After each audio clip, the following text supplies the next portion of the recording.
विजय निलंगेकर. सम्यक न्यूज लाईव्हच्या या विशेष बातमीपत्रामध्ये मी आपलं स्वागत करतो. पाहूयात आजच्या सम्यक घडामोडी. Ideal institute of biology Nanded आणि Latur, leader in biology. Phoenix multi speciality hospital and critical care centre, Shivajinagar, Nanded.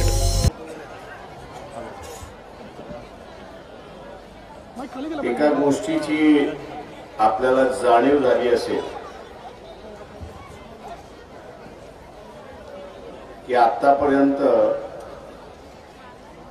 Congress आणि राष्ट्रवादी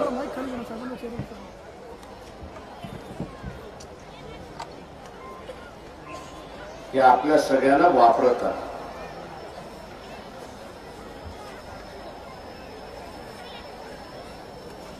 सेक्युलरच्या नावाखाली वापरत आली. या देशामध्ये धर्मांध शक्ती येऊ नये म्हणून सगळ्या सेक्युलरवाद्यांनी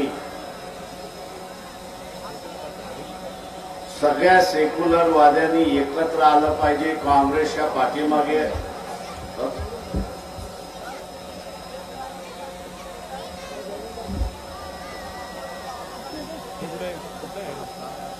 काँग्रेसच्या पाठीमागे उभं राहिलं पाहिजे आणि धर्मांध शक्तीला आपण असणारा पराभूत केला. काँग्रेसवाले हे म्हणणं फार चांगलं आहे, पण ही संधी तुम्ही आम्हाला वंचित बहुजन आघाडीला द्या. काँग्रेसवाले तुम्ही निवडणुका लढवू नका, आम्ही सगळे 48 जागा निवडतो आणि या धर्मांध शक्तीचा असणारा बंदोबस्त करतो. तयार आहात का सांगा?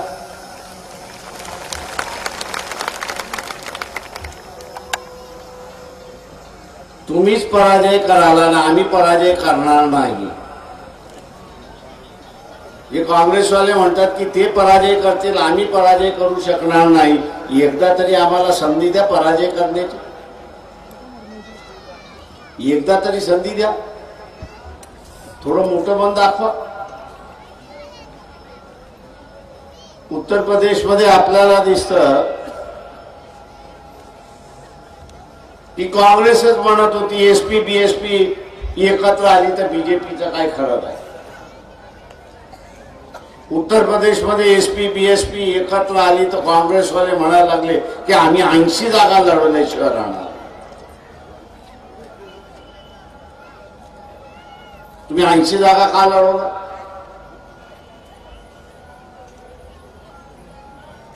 तुम्ही मागच्या 23 विधानसभेच्या जागा टिकू शकलात नाही, 20च्या खाली आलात.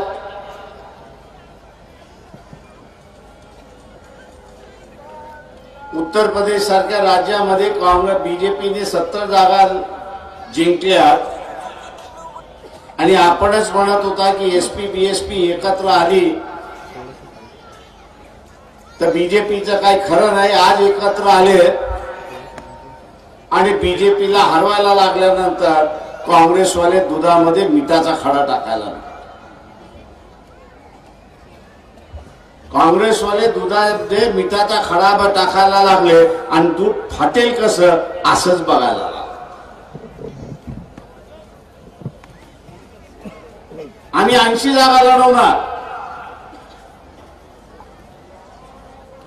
मग आम्ही आता आरोप केला पाहिजे काँग्रेसवाल्यांना की उत्तर प्रदेशमध्ये तुम्ही असणारा 80 जागा लढवणार म्हणजे इथला असणारा आरएसएस बीजेपीच्या उत्तर प्रदेशमध्ये तुम्ही बी टीम आहात म्हणून.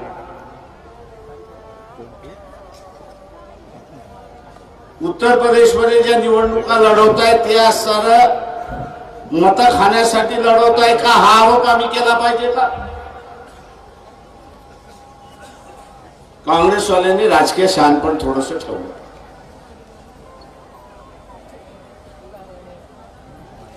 काँग्रेसवाल्याने इथला असताना थोडंसं राजकीय शहाणपण ठेवलं पाहिजे.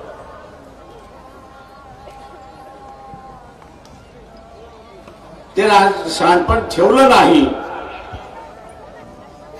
एकेका राज्यातून काँग्रेस संपत चाललेली आहे.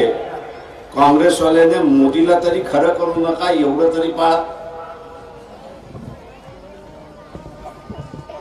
काँग्रेसवाल्यानं मोदीला तरी खरं करू नका.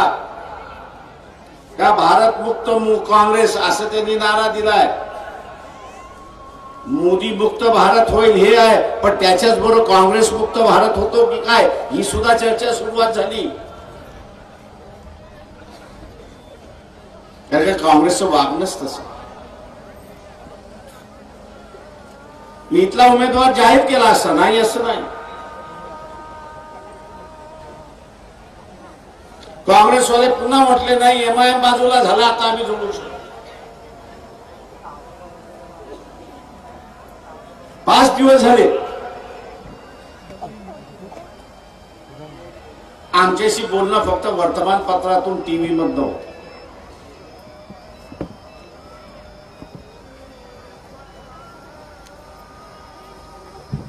निवडणुका जवळ आहेत.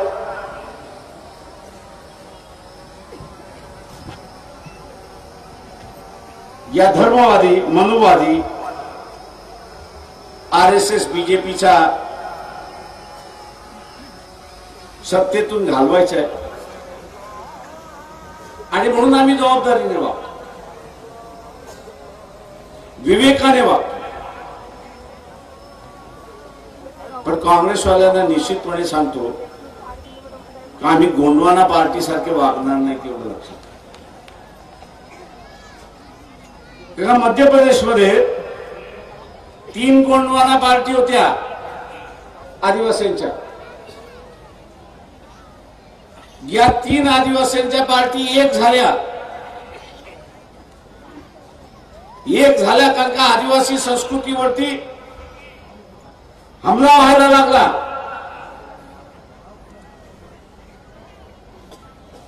एक पार्टी झाली, एक रजिस्ट्रेशन झालं, काँग्रेसकडे बोलायला गेले.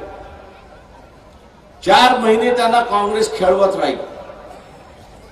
शेवटी काँग्रेसने एकही सीट दिली नाही, त्यांना वाऱ्यावरती सोडलं. त्या गोंडवाना पार्टीवरती थोडस शानपण होतं. निवडणुका लढल्या नाहीत म्हणून आदिवासी भागामध्ये असताना काँग्रेस जिंकली आणि उरलेल्या भागामध्ये सपाट्यानं हारली अशी असताना. म्हणून एवढंच सांगतोय की आम्ही आमचा गोंडवाना होऊ देणार नाही, एवढं काँग्रेसवाल्यांनी लक्षात घ्या. पाहत रहा सम्यक न्यूज लाईव्ह. बातमी पाहण्यासाठी यूट्यूबवर सबस्क्राईब करा